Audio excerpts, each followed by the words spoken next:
Assalamualaikum warahmatullahi wabarakatuh. Perkenalkan nama saya Nadia Putri Rahmawati dari Prodi Teknik Informatika kelas 4B. Di sini saya akan sedikit mereview atau menjelaskan jurnal yang berjudul Face Mask Detection menggunakan Python dan OpenCV untuk mendeteksi pelanggaran protokol kesehatan COVID-19. Topik-topik yang akan saya bahas ada 6, yaitu face mask detection, tech stack, face mask detector, data preparation, project workflow, uji kelayakan sistem. Yang pertama yaitu face detection. Jadi, apa itu face detection? Yaitu sebuah teknologi komputer yang digunakan untuk mendeteksi bagian wajah manusia.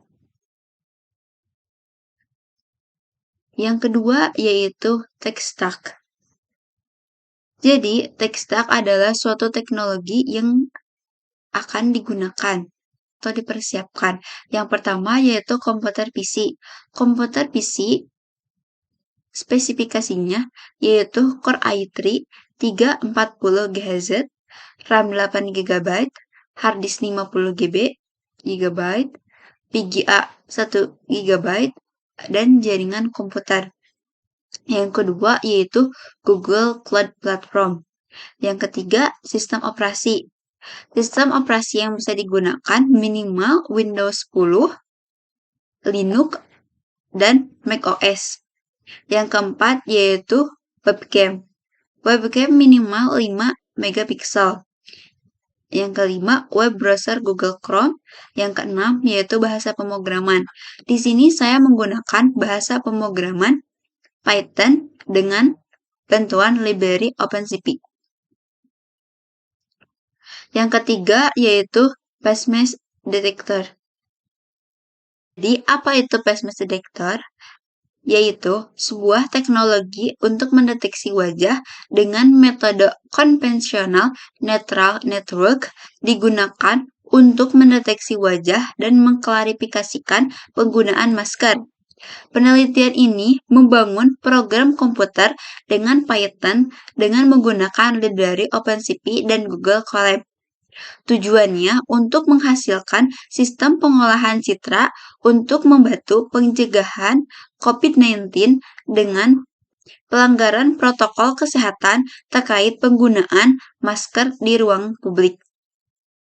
Selanjutnya yaitu proses face mask detector. Ada 2 proses. Yang pertama, trend mask detector. Ada 4 proses. Yang pertama yaitu diagram training. Diagram training digunakan untuk dataset deteksi wajah.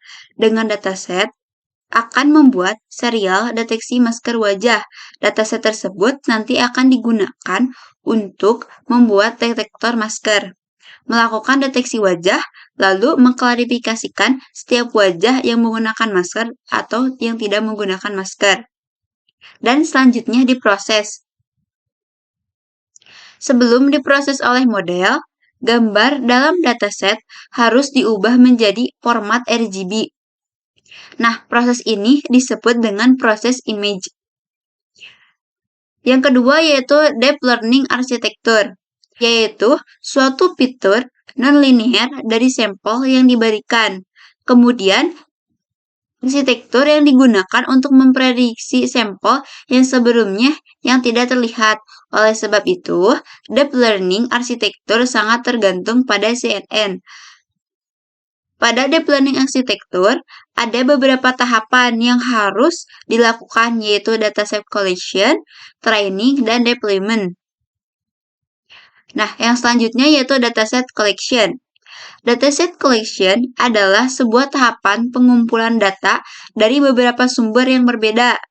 Data yang dikumpulkan yaitu data pelatihan dan data pengujian model.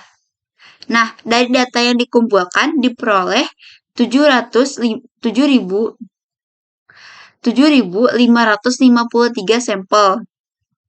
Yang terakhir yaitu proses training. Nah, proses training itu yaitu proses membuat dataset PASMES detection dari penyimpanan dataset.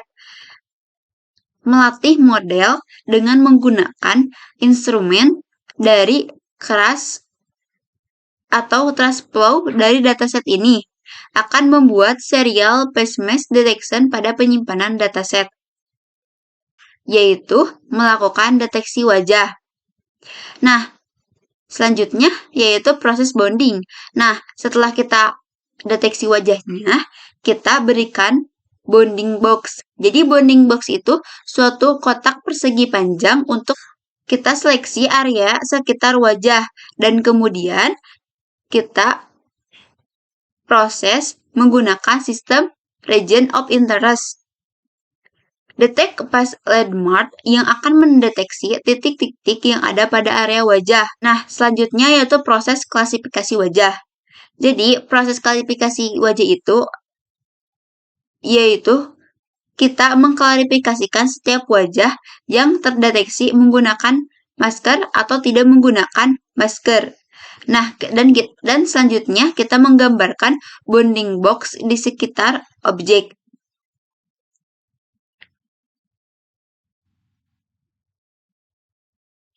Yang selanjutnya yaitu data preparation. Nah, data preparation adalah suatu proses yang dilakukan untuk menyiapkan data.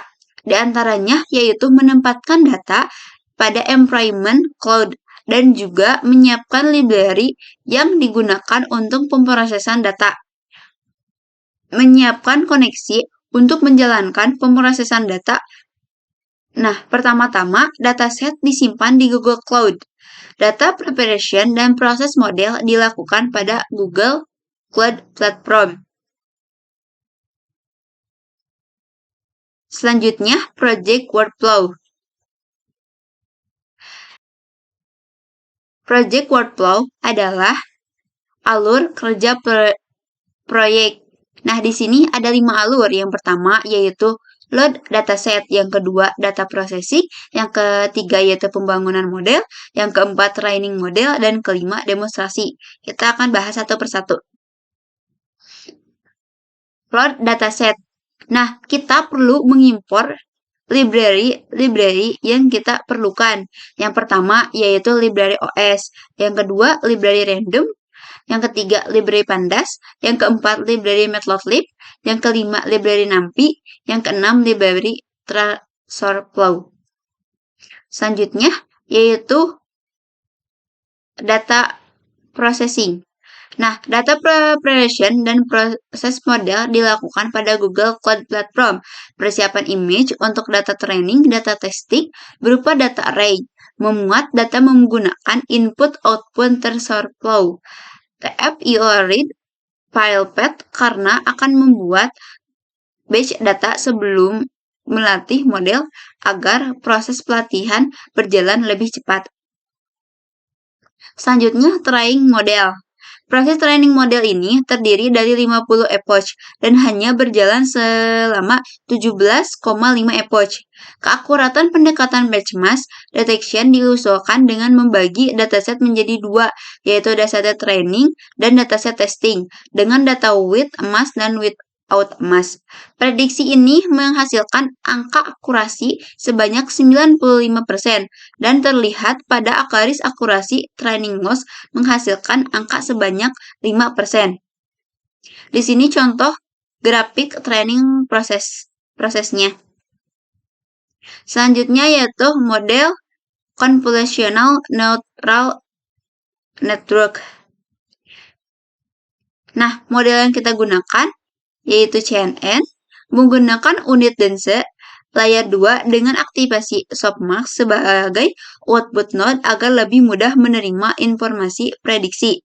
Ujian yang dilakukan untuk model CNN ini terhadap model yang sudah dilatih dengan jumlah epoch sebanyak 50 epoch pelatihan dilakukan menggunakan jumlah data latih sebanyak 200 gambar yang dibagi menjadi 100 gambar menggunakan masker dan 100 gambar tidak menggunakan masker.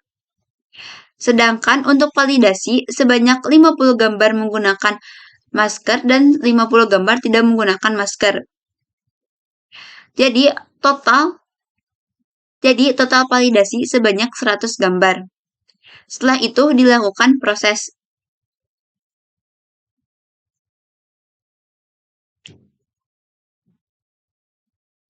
Selanjutnya, demonstration. Uji coba dengan real case video capture menggunakan webcam dan hasilnya model dapat memprediksi semua dengan benar dengan nilai probabilitas yang besar. Kemudian menyimpan model dalam file H5 menggunakan model shape output facemask AI H5 dan membuat script Python menggunakan library OpenCV. Penggunaan pada sistem menggunakan 200 sampel data yang memiliki setiap kelas, yaitu with mask dan out mask, di mana masing-masing terdapat 100 sampel data gambar. Setelah pengujian sistem, akan muncul label dan warna boarding box berwarna biru untuk kemudian wajah bermasker atau tidak bermasker. Nah, di sini adalah contoh data latihnya.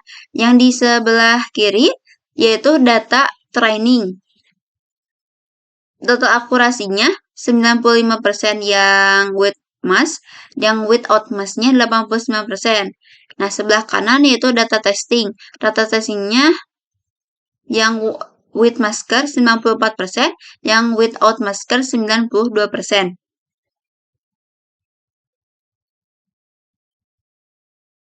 Selanjutnya, sistem kelayakan. Kelayakan sistem ada 3 poin yang saya akan bahas, yaitu teknologi, operasional, dan hukum. Yang pertama, teknologi. Perangkat lunak dan perangkat kelas yang spesifik memadai dapat membantu pengembangan sistem yang layak secara teknologi. Yang kedua, yaitu operasional.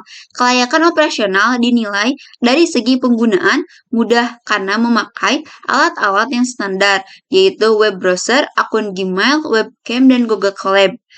Harus dioperasikan dengan baik agar layak dan memenuhi standar.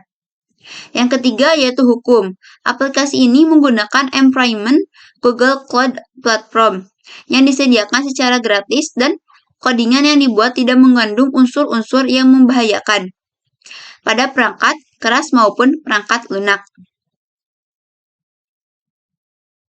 Nah, jadi kesimpulan dari pembahasan kita tadi yaitu pendekatan wajah menggunakan metode konvensional neural network CNN ini memiliki kemampuan dan performa yang sangat baik. Hal ini terlihat berdasarkan pengujian yang dilakukan terhadap identifikasi masker wajah dalam kondisi yang memungkinkan dapat memengaruhi hasil pendeteksian masker wajah. Keakuratan pendeteksian mask detection yang diusulkan dengan membagi dataset menjadi 2 dataset, yaitu dataset training dan dataset testing. Dengan data with mask dan without mask, prediksi ini menghasilkan angka akurasi sebanyak 95%. Terlihat pada garis akurasi dan training loss menghasilkan angka sebesar 5%. Kinerja aplikasi mask detection ini dipengaruhi oleh spesifikasi laptop. Menggunakan spesifikasi yang rendah akan menyebabkan not responding pada aplikasi atau slow motion pada hasil tampilan kamera. Spesifikasi yang disarankan adalah menggunakan prosesor dengan kecepatan di atas 3,0 GHz dan kamera webcam dengan kemampuan resolusi 5 hingga 5 megapiksel. Mungkin cukup sekian pembahasan atau review jurnal dari saya. Mohon maaf bila ada kesalahan. Wabillahi taufiq wal hidayah. Wassalamualaikum warahmatullahi wabarakatuh.